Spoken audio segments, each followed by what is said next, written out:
Today's story starts out in an unlikely place, a place where dreams are made, crypto billionaires run free, K-pop is a thriving culture, and some guy named Andrew drug his tape a few months back.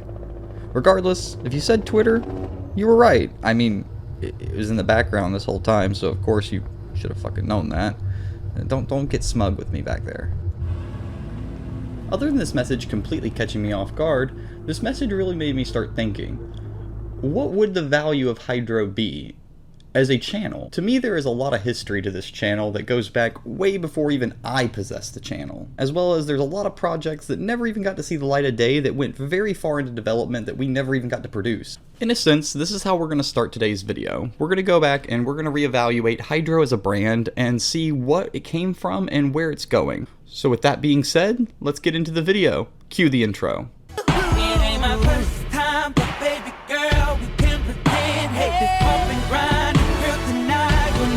No, not that intro. Classic. We want to go a little bit further back.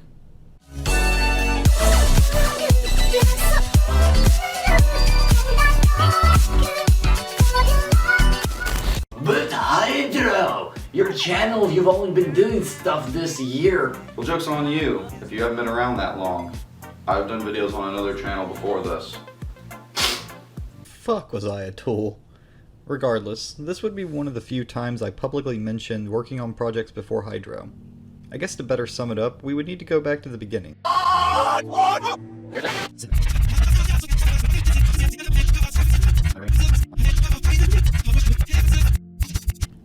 It all started between 2007 and 2008, with two projects. One was a really piss-poor attempt at a gaming channel. The footage was so bad, to be honest, it wasn't even worth putting into this segment. The other channel, though, that was where the real start was. A handful of videos was created under the Rejects project's name, and even after 2 days of searching for these unlisted videos, I'm still currently unable to find them. To sum this era up quickly, I made about 5 videos that were all produced in a jackass kind of format. These would be the building blocks of everything. It would take up to 2009 when I realized that the group channel idea wasn't really for me. I wanted to make content all the time, but since the videos were in a group format, it was kind of a roadblock. Fast forward to November 30th, 2009, the day TheyCallMeHydro was born. Now, TheyCallMeHydro was a wild ride, to say the least.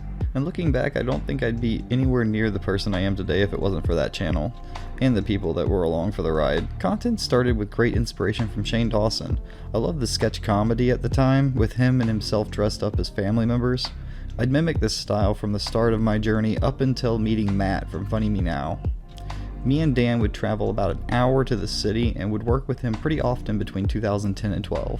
We were pumping out content on FunnyMeNow, TheyCallMeHydro, Hey Hydro, which was my daily upload channel at the time, FunnyMeNow 2, just to name a few. At times it kind of felt like a college dorm.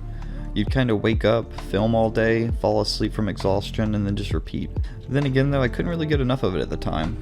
The thrill that came with trying to top the content that I had produced the day before, it's kind of funny looking back on it. Some of the challenges we actually ended up filming twice due to corrupted video cards at the time.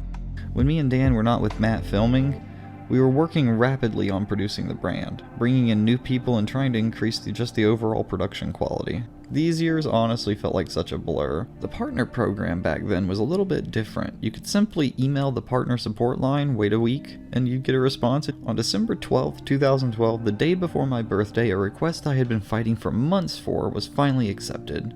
I was given Hydro on this day, a channel that had been banned way back in 2005 due to being a drug-related handle. I was stoked. Everyone who was anyone back then was trying to claim their first names or brand names as a personal channel, and I was right there, center stage with the best. Starting as a vlog channel, then a Minecraft channel, then a main channel, this channel has definitely had an identity crisis over the years.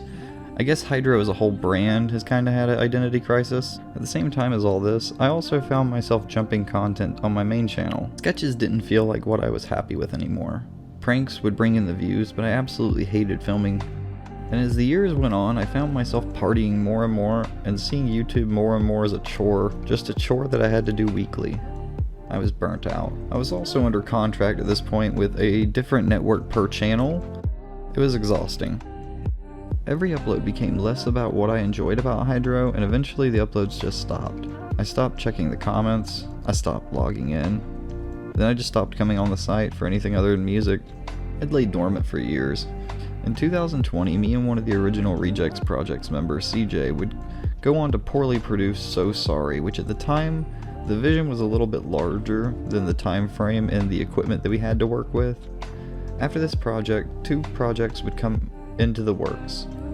A Michael Jackson themed video and a video that we only titled Pretty Little Flowers. The flower video was merely a concept that I was working in collaboration with Hey I'm Willie, so it doesn't really have much to show. As for the Michael Jackson video, I don't want to show much due to how far along it kinda was.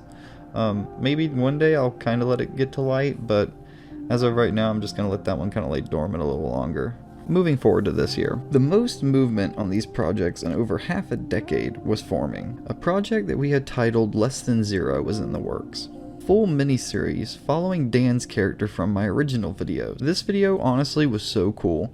It actually made it as far as getting the whole first episode recorded. Now I know what you're asking. Then what went wrong? Why are you telling us this? Easy.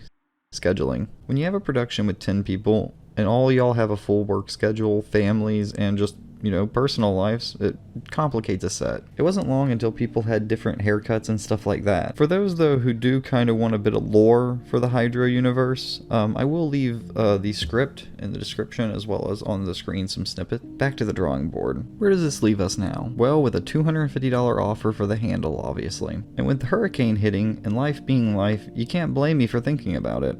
But I can't do it. These channels and this brand have defined me since I was in high school, and I'll be 30 this year. When I talk about my childhood, I talk about what all Hydro did, and what all he became. I couldn't put a price on that. As well as I can't promise a new video next week. I'd like to say by now I've fully found the type of content that I want to produce that'd make me happy, but I haven't. I'd be lying if I said I didn't have some ideas. Like I'd love to do a video with this same format, but about Playlist Live. The stories on that event would take up a whole video itself. So I guess this is the part where I get to say what I've wanted to kind of say after almost a decade. Please like or dislike. It's not like we can see those dislikes anymore. Comment and subscribe. And I'll see you guys in the next one. Hydro out.